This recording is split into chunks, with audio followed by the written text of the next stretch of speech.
संत ज्ञानेश्वर महाराजांच्या पदस्पर्शाने पावन झालेल्या वाकी खुर्द गावामध्ये आपण आता आहोत।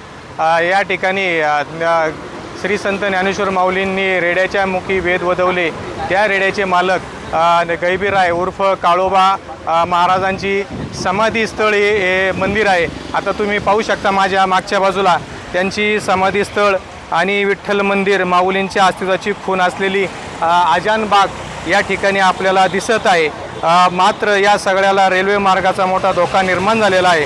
हा रेल्वे मार्ग खेड तालुक्यातील करंजिर्वे, शेलू, कोरेगाव खुर्द, गोनवडी, पिंपरी खुर्द, रोकल, वाकी खुर्द तसेच चाकण शहरातील एकता नगर भागातील पठारवाडी या ठिकाणाहून जात आहे।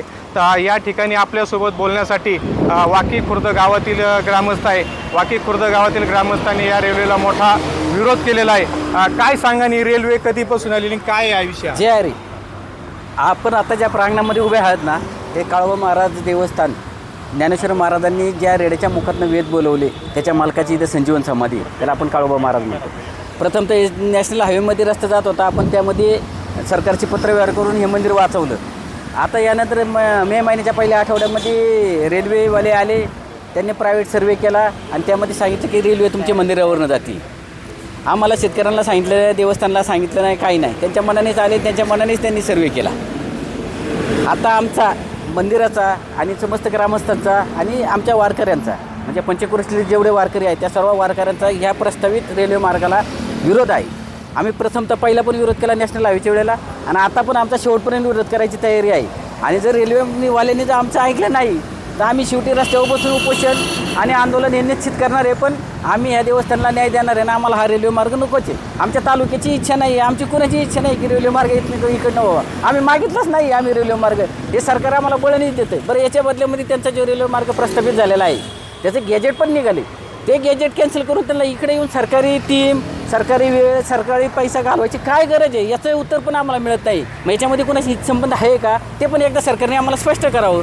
मग आम्ही सरकारने आमच्याशी यावं, बोलावं, शेतकऱ्यांशी चांगलं बोलावं, मग आम्हाला सांगावं की अशी परिस्थिती आहे, इथनं रेल्वे मार्ग न्यायचा आहे आम्हाला। मग आम्ही त्यांना विचारू तुम्ही का नेता येते, पण असंच बळणी जबरी चालली आहे। म्हणजे तुम्ही स्वतः येत आहे, सरकार स्वतः येते ना आमच्या अंगावर टाकते, आम्हाला न विचारताच चालेल। म्हणजे लोकशाही आहे का हुकुमशाही आहे का, सरकारने आम्हाला सांगावं। आणि ह्या मंदिराच्या बाबतीत वारकऱ्यांचा विरोध आहे, आता पण आहे आणि उद्या पण राहणार आहे। नक्कीच या मंदिराचा अस्तित्वाचा प्रश्न निर्माण झाल्यामुळे ग्रामस्थांनी, शेतकऱ्यांनी, वारकऱ्यांनी प्रचंड विरोध केलेला आहे। आता हे मंदिर कधीपासून आहे आणि काय इतिहास आहे या मंदिराचा?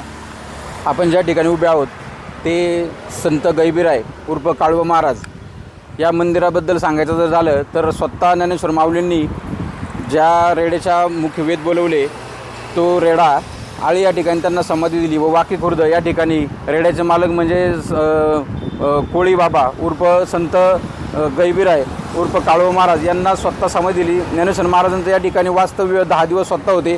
आपण पाहत असाल पाठीमागे आजानबाग या ठिकाणी फुललेली आहे। ज्या ज्या ठिकाणी ज्ञानेश्वर माऊली गेलेत म्हणजे आळंदीमध्ये असेल, त्यानंतर नेवासामध्ये असेल किंवा वाकी खुर्द याच ठिकाणी आजानबाग या ठिकाणी दिसते। हे वृक्ष दुसरे कुठेही इतर कुठल्याही परिसरात दिसत नाही, हे फक्त आळंदीच्या परिसरात येतात। सर्वात महत्त्वाचं म्हणजे आपण पाहिलं असेल की रेल्वेची कुठल्याही लोकप्रतिनिधीची मागणी नसताना आपण या ठिकाणी पाहतोय की वेगवेगळ्या पद्धतीने सर्वे केले जात आहेत। मुळातच कुरुळी व त्या भागातून गॅजेट झाले असताना हा नवीन सर्वे कशासाठी, हाच मुळात प्रश्न आहे। खेड तालुक्याची ओळख ही प्रकल्पग्रस्त तालुका अशी होत आहे। खेड तालुक्यामध्ये यापूर्वी नॅशनल हायवे क्रमांक 60साठी भूसंपादन झाले 85 मीटरचं, MIDCचे 5 टप्पे झालेत। त्यानंतर वेगवेगळे कालवे झालेले धरणांचे जे चासकमान आणि भामासगडचे। त्याच्यानंतर आता एक शेतचा रस्ता साधारणतः 100 मीटरचा रस्ता पश्चिमेकडून पूर्वेकडे चालला आहे। आणि नवीन PMRDमध्ये जे काही विकास आराखडा आहे, चाकण नगर परिषदेचा विकास आराखडा आहे, यामध्येही बरेचसे आरक्षण रस्ते आहेत। तर एवढं सगळं भूसंपादन जर झालं तर लोकांना बेघर होण्याची वेळ येणार आहे। तसेच बरेचसे शेतकरी भूमिहीन होण्याचा धोकाही या निमित्ताने संभवतो। तर अशी लोकप्रतिनिधी कुठली रेल्वेची मागणी नसताना मुळातच Pune Nashik semi high speed railway व्हावी ही सर्व लोकांची व सर्व लोकप्रतिनिधी इच्छा आहेत। तर ती रेल्वे सोडून ही नवीनच रेल्वे तळेगाव तोरुळी कांचन हा रेल्वे करण्याचा घाट सरकारने घातलेला आहे, हा पूर्णपणे अन्यायकारक आहे। या मार्गामध्ये हजारो शेतकरी बेघर होतील, तसेच बऱ्याचशा लोकांच्या शेतजमीन जाणार आहे। तर पुणे नाशिक हायवे रोड करावा व Pune Nashik semi high speed railway करावी, हा रेल्वे मार्ग करू नये। या रेल्वे मार्गाला आमचा व संपूर्ण खेड तालुक्यातील जनतेचा विरोध आहे। नक्कीच या रेल्वे प्रकल्पाला खूप मोठा विरोध होत आहे. एक जुना रेल्वे मार्ग असताना या नवीन रेल्वे मार्गाची काय गरज पडली शासनाला, असं काय वाटतं तुम्हाला? मी दीपक जाधव. पहिलं रेल्वे त्यांनी भूसंपादन करण्यासाठी जागा निश्चित केली कुरोळीची. तिथं त्यांनी 2024ला जाहीर नोटीस दिली राजपत्राची. पहिली नोटीस आल्यानंतर आता त्यांनी परत 22 जूनला ग्रॅज्युएट केलं. हे ग्रॅज्युएट करून देखील त्यांनी इकडं सर्वे करायचं काम चालू केलेलं आहे. आमचं म्हणणं एक आहे की बा तिकडं ग्रॅज्युएट झालं आहे, तिकडं संपादनाचं हे पण या प्रांत साहेबांना आदेश दिलेला आहे. तुम्ही इकडं चाचपणी करायचं कारण काय?